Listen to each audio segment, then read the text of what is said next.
যে কোনো মেগাস্টার বা সুপারস্টার তাদের কেরিয়ারে তাদের ভক্তকুলের অবদান অনেকটা থাকে। দিনের শেষে গিয়ে একজন মেগাস্টার তখনই মেগাস্টার হন যখন বক্স অফিসে তিনি তার দাপটটা দেখাতে পারেন। আর সেই দাপটটা কাদের দ্বারা সম্ভব? তার ভক্তকুল, তার সঙ্গে সঙ্গে আম জনতা। Megastar Shakib Khan, he is the ultimate megastar of Bangladesh. এটা নিয়ে তো কোনো সন্দেহের জায়গা নেই, এটা বারবার প্রমাণিত। এই যে মেগাস্টার শাকিব খানের একটা আমূল পরিবর্তন, তোমরা তো অনেকেই এটা ফিল করেছো, উনি নিজেও বারবার এটা বলেছেন। এর আগে বাংলাদেশ চলচ্চিত্রের স্বার্থে উনি যে কোনো ডিরেক্টরসদের সঙ্গে কাজ করেছেন। বাংলাদেশ চলচ্চিত্রকে আরও এগিয়ে নিয়ে যাবার জন্যে, ছবির সংখ্যার পরিমাণ বাড়াবার জন্যে উনি যে কোনো রকম গল্প, যে কোনো রকম কন্টেন্টের ওপরে কাজ করেছেন। কিন্তু এখন মেগাস্টার শাকিব খান 2023, 2024 এই সময়টাতে এসে উনি ফিল করেছেন ওনাকে এখন যে গল্পগুলো চুজ করতে হবে সেগুলো যেন ওনার আগের গল্পের থেকে ভালো হয়। মানে প্রোগ্রেসের চূড়ান্ত লেভেল থেকে চূড়ান্ততর লেভেলে উনি একের পর এক ধাপ নিয়ে নিয়ে এগোচ্ছেন। এই যে ওনার এই আমূল পরিবর্তনটা, এটা কাদের জন্যে বলতে পারবে? এটা ওনার ভক্তকুল, যাদেরকে আমরা সাকিবিয়ান বলে অভিহিত করি। আজকে সেই মানুষগুলোর জন্যে মেগাস্টার শাকিব খানের এই আমূল পরিবর্তন, এটা আমি বলছি না, এটা মেগাস্টার শাকিব খান নিজে বলছেন। হ্যালো আমার সাকিবিয়ান ভাইরা বোনেরা, চলে এলাম আরও একটা নতুন ভিডিও নিয়ে। এটা একটা দারুণ ভিডিও হতে চলেছে। যারা সাকিবিয়ান ভাইরা বোনেরা আমার এই ভিডিওটা দেখতে শুরু করেছো, কেউ স্কিপ করো না, গোটা ভিডিওটা দেখো। আমি এখানে মেগাস্টারের মুখের কথাও তোমাদেরকে শোনাবো, শুধু আমি কথা বলে যাব এরকমটা নয়। তোমরা খুব ভালোভাবেই জানো যে এখনো পর্যন্ত তুফানের প্রমোশন খুব ভালোভাবে চলছে এবং একটা তুফানি আড্ডা সেশন শ্যুট করে রাখা ছিল আগে থেকে, যেখানে মেগাস্টার আছেন, চঞ্চল বাবু আছেন, মিমি আছেন এবং নাবিলাজি আছেন। তো তারা চারজন মিলে একটা সুন্দর তুফানি আড্ডা করছেন। তো সেটারই পার্ট বাই পার্ট করে করে আপলোড করা হচ্ছে। আজকে সন্ধেবেলা বা বিকেলবেলার দিকে হইচই বাংলাদেশের তরফ থেকে আবার একটা পার্ট আপলোড করা হয়েছে। সেখানে চঞ্চল বাবু মেগাস্টার শাকিব খানকে প্রশ্ন করেন, এই যে এত ভালো কাজ করবার এই উন্মাদনাটা, এই ব্যাপারটা কোথা থেকে, কিভাবে? তখন মেগাস্টার কি উত্তরটা দিলেন আমি আর বলবো না, এবার তোমরা শোনো, আমি তোমাদেরকে এই ভিডিওটার মধ্যে দেখাই, চলো, সেটা সব থেকে ভালো হবে। কাজটার ব্যাপারে সবারই খুব ভালোবাসা ছিল আর সবাই খুব এক্সাইটেডও ছিল। এটা আগের প্রশ্ন। ভালো কাজ করে নিচ্ছে কি কারণে? আমি একটা কোশ্চেন করলাম, ওরা ধরে কোশ্চেন।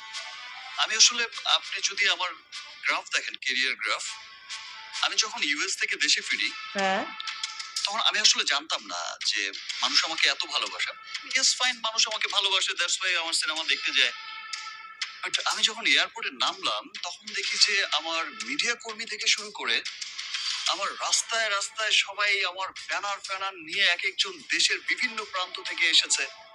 তুমি যদি সোশ্যাল মিডিয়াতেও দেখো যে সবাই স্লোগান দিচ্ছে, দেখার জন্য মনে হয়েছে যে তাদের কেউ আপনজন এতদিন ছিল না দেশে, আপনজন অনেকদিন ইউএসএ ছিলাম, তো তাদের কেউ আপনজন আবার বাড়ি ফিরে এসেছে, ঘরে ফিরে এসেছে।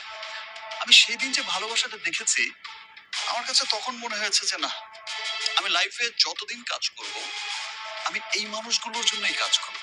তা আমার যে স্বপ্নটা ফিল্ম নিয়ে, যে দেখো আমাদের কাজ করার সময় বা কতদিন থাকে, আমার সময়কালে আমি আমার সিনেমাকে দেখে যেতে চাই বিশ্ববাজারে।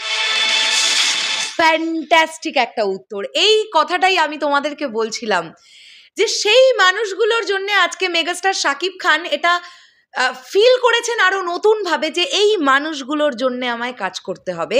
এবং এখান থেকেই তার এই চিন্তা ভাবনাটা যে কাজ একটা মানুষ কতদিন করে, এরপর থেকে যতদিন তিনি কাজ করবেন ততদিন এই মানুষগুলোর জন্য তিনি কাজ করবেন এবং এমনই গল্প, এমনই স্ক্রিপ্ট তিনি পছন্দ করবেন যে কাজগুলো তার প্রিভিয়াস কাজগুলোর থেকে বেটার হতে হতে হতে হতে এগোবে।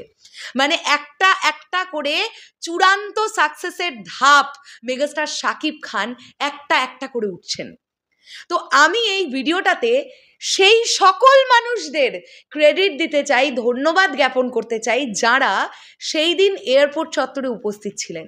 মিডিয়া কর্মী থেকে শুরু করে যারা ডাইহার্টেড সাকিবিয়ান, ওই মানুষটাকে একবার সামনে থেকে দেখবার জন্যে, তাকে সি অফ করার জন্যে, তাকে আহ্বান জানাবার জন্যে, কারণ তিনি এতগুলো দিন দেশের বাইরে ছিলেন, একজন দেশের মানুষ, তিনি ফিরছেন, মানে ঠিক যেন ব্যাপারটা ছিল আমার পরিবারের মানুষই তো বিদেশ থেকে ফিরছে, তাকে তো আমাকে নিতে যেতেই হবে, এরকম একটা বিষয়। তো সেটা সাকিব ভাইয়া রিয়েলাইজ করেছিলেন এবং তারপর থেকে উনি এটা ডিসাইড করে ফেলেছিলেন যে না, আর যে কোনো ডিরেক্টরের সঙ্গে যে বলছে তার সঙ্গেই কাজ করে দেবো, বছরে 12টা করে সিনেমা করে দেবো, তাতে গুণগত মান থাক গুণগত মান না থাক, তাতে শুধুমাত্র বাংলাদেশ ইন্ডাস্ট্রিকে রিচ করাবার জন্য মানে জাস্ট যেটা ইচ্ছে সেটা করে দেবো, এই ব্যাপারটা আর নেই। আমি তো একটাই কথা বলি এবং আমি জানি সাকিবিয়ানরা আমার সঙ্গে একমত হবে, মেগাস্টার বছরে খুব বেশি হলে 3টে করে প্রজেক্ট করুক, তার থেকে বেশি দরকারই নেই। এই 3টে প্রজেক্ট যেন এমন প্রজেক্ট হয় যে প্রজেক্ট নিয়ে গোটা বিশ্ব আলোচনা করবে, এইটা দরকার।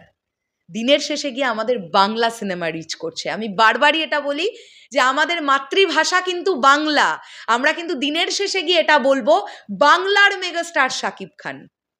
সো এই ব্যাপারটা চলতে থাকুক, এটা ওনার পক্ষে পসিবল, কেননা একটা গোটা দেশের মানুষ ওনাকে ভালোবাসে, এটা নিয়ে কোনো ডাউট নেই। চলো শেষ করলাম ভিডিওটা, দেখা হচ্ছে আবার খুব শীঘ্রই। কেমন লাগলো তোমাদের এই ভিডিওটা অবশ্যই কমেন্ট করে জানাবে। আসছি আবার খুব শীঘ্রই নতুন কোনো ভিডিও নিয়ে, তাহলে এখনের জন্যে টাটা।